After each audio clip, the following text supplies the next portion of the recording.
With most of the south in Aegon's hands, the best chance to throw back the conqueror now lay with the north, if we cared enough to try. Unlike our southern rivals, the Stark Kings of Winter didn't forge the north into one kingdom for glory or gold. There is little of either here, but to survive. Alone in Westeros, the north remembered when worse than dragons lay waste to armies. Thousands of years ago, the sun set on the realms of men and the long night began. A new race emerged from the ice and snow, the White Walkers. They demanded no crown, offered no terms, spared no life, and the dead marched with them. With humanity facing extinction, a Stark sought out the children of the forest, the most ancient beings in Westeros, and convinced them to ally with the men they'd once fought. Together, the two races pushed the Walkers back into the land of always winter and sealed it off from the Seven Kingdoms with the Wall. 300 miles of ice, stone, and earth, rising nearly 700 feet tall.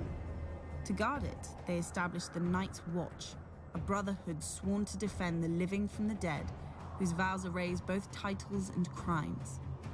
After the long night, the North tried to forget it belonged to a continent, perhaps through pride, perhaps through sheer ignorance. You never can tell with the North. But as news of Aegon's dragons spread, Torrhen Stark, the King of Winter, knew he couldn't forget Westeros any longer and summoned his lords to Winterfell. Many fools shrugged off the threat, while the rest placed wagers on how long the South would take to burn. Torrhen silenced them with a command to assemble their armies and descend from the north in force. As the kings of the Rock and the Reach burned on the field of fire, the greatest northern force since the Long Night crossed the neck into the Riverlands.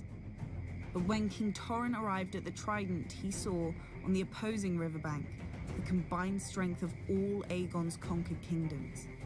A force larger than Torrhen's own by half, and with 3 dragons. That night, King Torrhen called a conference of all his lords and advisors. Some wanted to fight and trust northern valor to carry the day and burn on the Trident. The wisest of them wanted to withdraw to Moat Cailin, the fortress which had thrown back every southern invasion, and burn there. One suicidal lord even wanted to ambush Aegon's camp in the dark and kill the dragons as they slept, or at the very least, their riders. It's hard to tell what would have been his fate. Burning, beheading, dismemberment, perhaps all 3. My ancestor listened to their counsel, and in the morning crossed the Trident under a flag of parley. Then King Torrhen of House Stark laid his ancient crown at Aegon's feet and was named Lord of Winterfell and Warden of the North. And the king who knelt. He had no choice, and thanks to him, our soldiers returned to their homes whole and unharmed. The swords that Aegon took from them were not twisted, burnt, or mangled. Yet.